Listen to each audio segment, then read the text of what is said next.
A lot of new fragrances have came out this year and you need to know which ones to cop and which ones flopped. You want to know whatever fragrance you put your hard-earned cash into, it's going to be worth it. That's why I've gathered the newest fragrances of this year to rank and find out which ones were good, bad, and which one is the absolute best. Coming up first is Bad Boy Elixir. The first fragrance that introduced me to the Bad Boy fragrance line was Bad Boy Cobalt Elixir, and I was like, I wonder if this can get any better. I'm not gonna lie, after smelling this, it definitely seems like it can. This is a flanker of Bad Boy EDT, which came out in 2019, so 6 years ago. Fast forward to now, we went from a chocolatey, ambery aroma to a more masculine, manly scent.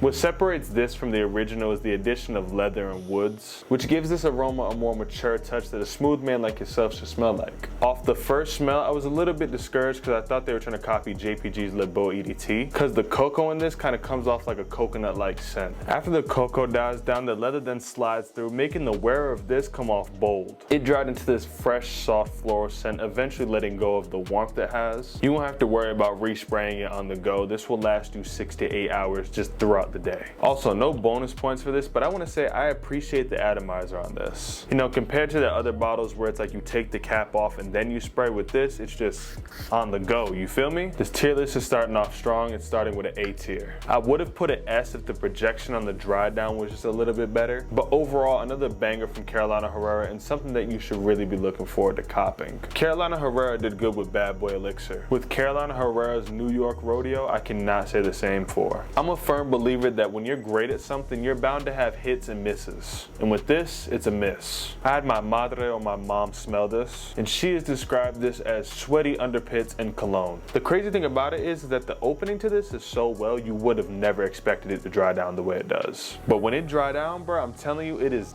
repulsive. My experience with this was very light, with me being only able to smell the lavender, absinthe, and musk, which came off vibrant, elegant, and warm. It sounds great, right? Like they hook you and they got you reeled, but then when it dries down, it's just butt. I over-exaggerated when I said this is repulsive, but it isn't something that I want to recommend to you, because I care where your money goes, my boy. If you're interested in this regardless, it's $124. Go ahead and try it if you want, but for me, I'm ranking this D tier. Next fragrance coming up is Phantom Elixir Parfum Intense. When I first discovered the Phantom line, I was in love with Phantom Intense. I find it really hard to get into the Phantom line because the 1 million fragrance line is overshadowing it. Paco Rabanne, you surprised me with this. When I first read the notes of this, I thought this is gonna be garbage, bruh. And let me know if I'm wrong, but what do you think comes to mind when you hear marine cord, mineral cord with vanilla? That sounds like none of that should be going together, right? But after giving it a try, it actually isn't that bad. It wouldn't be my go-to vanilla fragrance, but definitely a different approach that I think I can somewhat get down with. It initially pops out strong with the vanilla and marine accord, which weirdly enough come off nice and intriguing. For me personally, I don't like experimenting with my scent. I really just like having a group of fragrances that I like to wear, because no lie, I can get wicked real quick. Like, you can smell like butt for the entire day. But if you want to be wild, experimental, and try something new, I can see you rocking with this. Paco Rabanne, I gotta commend you. This is a scent I've never smelled before, and it's very interesting. I'm 50-50 with this, because like at some point I felt like this was really weird and I didn't like it, and then it grew on me.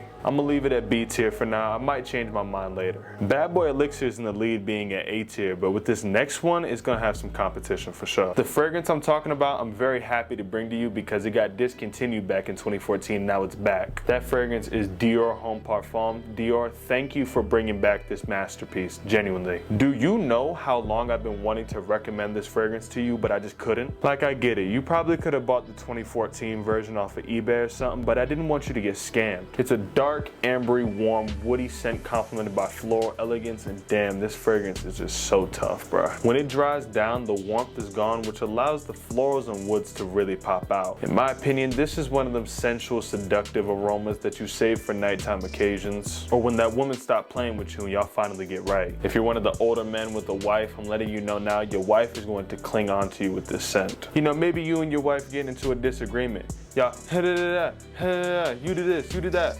Shh.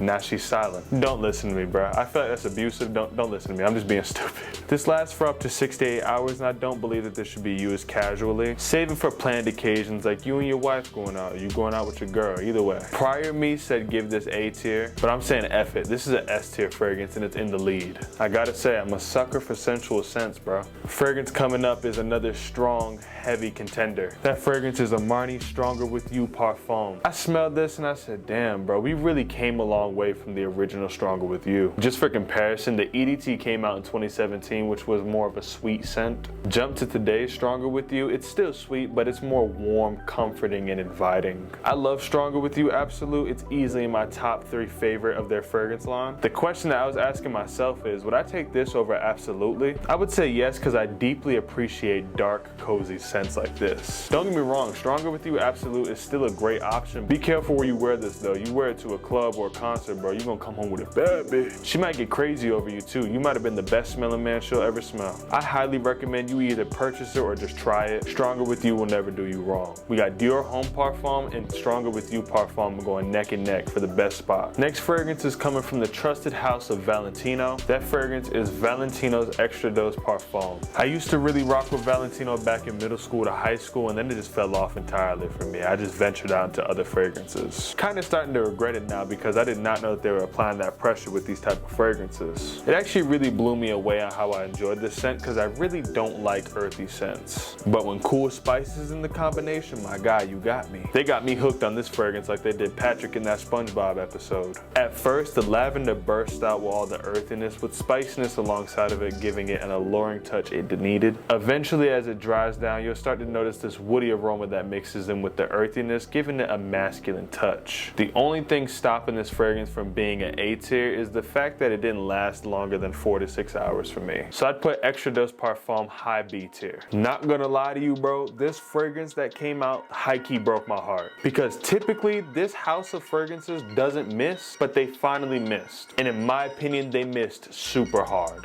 That fragrance house is JPG's Le Male Absolute Parfum Intense. Yo, Jean-Paul Gaultier, can you come to the front, please? No, you're not in trouble. I just got a question. What the hell are we doing? It's just another case of being so great at something that you'll have a lot of hits, but you'll also have misses. I'm making it seem like it's like this egregious fragrance when it's just something that kind of smells cheap to me. My mom told me when she smelled this that it smells like a cheap lipstick. I don't know if I'm the only fragrance YouTuber to feel this way, but to me, it kind of comes off like a cheap clone. Any of you clone companies out there, please don't try replicating this. I feel like you guys are gonna make me dislike the fragrance even more than I already do. It made me feel some type of way because Le Male Elixir was already so good. I feel like this was just not necessary. Respectfully, I'm gonna have to put this F tier. I'm not a fan of it. I just don't see myself wearing this at all in the future. Maybe you are interested in clones though, just not cheap smelling ones. Then you should go watch my Lattafa fragrance tier list video.